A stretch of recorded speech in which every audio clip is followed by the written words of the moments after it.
Hi ನಮಸ್ಕಾರ ಎಲ್ರಿಗೂ. ನಾನು ಸುಶಾ ವ್ಲಾಗ್ಸ್ ಇನ್ ಕನ್ನಡಗೆ ಎಲ್ರಿಗೂ ಸ್ವಾಗತ.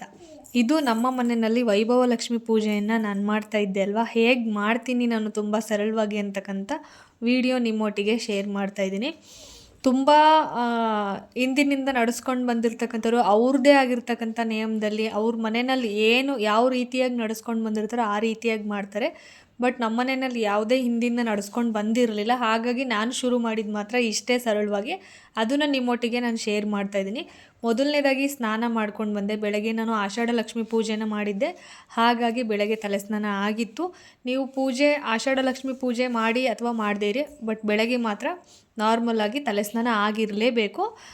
ಮನೆ ದೇವ್ರ ಪೂಜೆ ಎಲ್ಲ ಮಾಡ್ಕೊಳ್ಳಿ. ಇನ್ನು ಸಂಜೆ ಮೈ ಸ್ನಾನ ಮಾಡಿಕೊಂಡು ಒಂದು ಯಾವುದಾದ್ರೂ ಕಾಟನ್ ಸೀರೆ ಇಲ್ಲ ನಿಮಗೆ ರೇಷ್ಮೆ ಸೀರೆ ಉಟ್ಕೊಂಡು ಅನುಕೂಲವಾಗಿತ್ತು, ನಾವು ಮಾಡ್ತೀವಿ ರೇಷ್ಮೆ ಸೀರೆ ಉಟ್ಕೊಂಡು ಪೂಜೆನ ಅಂದರೆ ರೇಷ್ಮೆ ಸೀರೆ ಉಟ್ಕೊಂಡು ಪೂಜೆನ ಮಾಡ್ಬೋದು.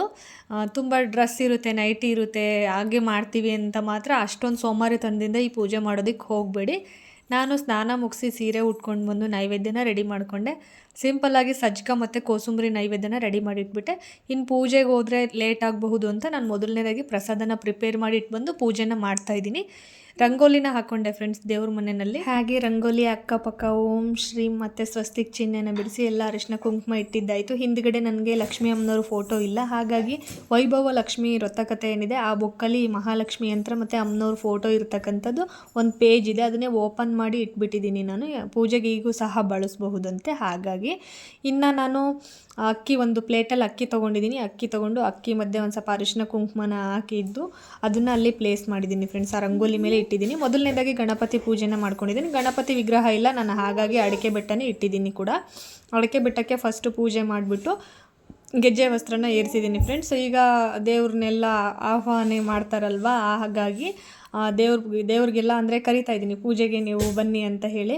ಹಾಗಾಗಿ ಅದೆಲ್ಲ ಆದಮೇಲೆ ಒಂದು ಸಂಕಲ್ಪ ಇರುತ್ತೆ. ಸಂಕಲ್ಪ ಎಲ್ಲ ಆದಮೇಲೆ ಇಲ್ಲಿ ಗಂಗೆ ಪೂಜೆ ಮಾಡ್ತಾಯಿದ್ದೀನಿ. ಗಂಗೆ ಪೂಜೆ ಎಲ್ಲ ಆದಮೇಲೆ ಅಲಂಕಾರ ಮಾಡ್ತಾಯಿದ್ದೀನಿ ಫ್ರೆಂಡ್ಸ್. ಕಳಸಕ್ಕೆ ಸಿಂಪಲ್ಲಾಗಿ ಎಲೆಗಳನ್ನ ಇಟ್ಟು, ವೀಳ್ಯದೆಲೆ ಇದ್ದರೆ ವೀಳ್ಯದೆಲೆ ಇಡ್ಬೋದು, ನಾನಿಲ್ಲಿ ಮಾವಿನ ಎಲೆನ ಇಡ್ತಿದ್ದೀನಿ. ಮಾವಿನ ಎಲೆನೂ ಸಹ ಇಡಬಹುದು. ಹಾಗಾಗಿ ಇನ್ನು ಕಳಸದ ಒಳಗಡೆ ಅರಿಶಿನ ಕುಂಕುಮ, ಅಕ್ಷತೆ, ಕೆಂಪು ಹೂವು, ಲಾವಂಚ ಬೇರು, ಹಾಗೆಯೇ ಜವಾದು ಪುಡಿ ಇಷ್ಟನ್ನು ಹಾಕಿದ್ದೀನಿ. ₹1 ಕಾಯಿನೂ ಸಹ ಹಾಕಿದ್ದೀನಿ. ₹5 ಕಾಯಿನ್ ಇದ್ದರೆ ಹಾಕ್ಬೋದು.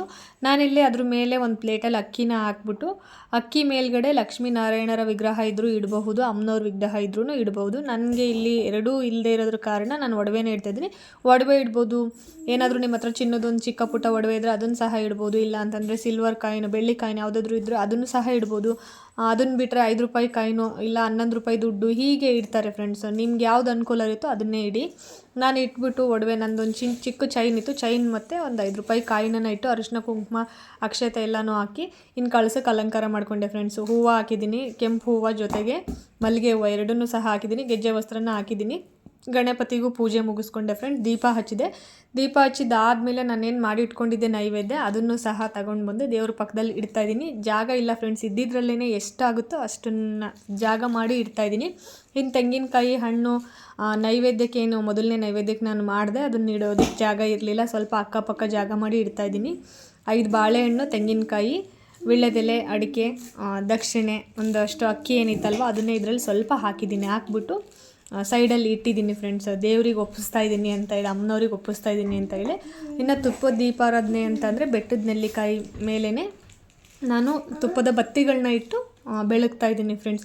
ಯಾವಾಗಲೂ ಅಷ್ಟೇ ಈ ರೀತಿಯಾಗಿ ಮಾಡಿದ್ರೂ ತುಪ್ಪದ ದೀಪ ಅಂತಲೇ ಅನ್ನಿಸ್ಕೊಳ್ಳೋದು. ನನಗೆ ಇಲ್ಲಿ ಜಾಸ್ತಿಯಾಗಿ ಜಾಗ ಇಲ್ಲ ಫ್ರೆಂಡ್ಸ್, ಎಲ್ಲದನ್ನು ಇಡ್ತೀನಿ ಅಂತ ಅಂದರೆ. ಹಾಗಾಗಿ ಕೊನೆ ವಾರ ಸ್ವಲ್ಪ ಗ್ರ್ಯಾಂಡಾಗಿ ಮಾಡೋಣ ಅಂತೇಳಿ ನಾನಿಷ್ಟು ಸಿಂಪಲ್ಲಾಗಿ ಮಾಡಿದೆ. ಈ ಪೂಜೆಗೆ ಮೇಯ್ನಾಗಿ ಘಮ ಅಂತಕ್ಕಂಥ ಹೂವು ಬೇಕು, ವಾಸನೆ ಹೂವು ಬೇಕು. ಅದೇ ಪ್ರತಿ ಶುಕ್ರವಾರ ಮುಡಿಸಿದ್ರು ಕೂಡ ಒಳ್ಳೆಯದು. ಆಗಿಲ್ಲ ಅಂತಂದರೆ ಈ ಥರ ವಿಶೇಷವಾಗಿದ್ದಾಗಾದ್ರೂ ನೀವು ತೊಗೊಂಡು ಬಂದು ಮುಡಿಸಿ. ಸಂಜೆ ಟೈಮ್ ಅಲ್ವಾ, ಫ್ರೆಶ್ ಆಗಿಯೇ ಸಿಗುತ್ತೆ. ಕೆಲವರು ಕಟ್ಬಿಟ್ಟು ಕೊಡ್ತಾರೆ, ಹಾಗೆ ಮಾಡಿ.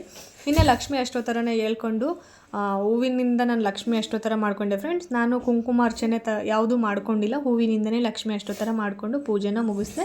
ಬಂದಿರತಕ್ಕಂಥವ್ರಿಗೆ ಅರಿಶಿನ ಕುಂಕುಮನೂ ಸಹ ಕೊಟ್ಟೆ.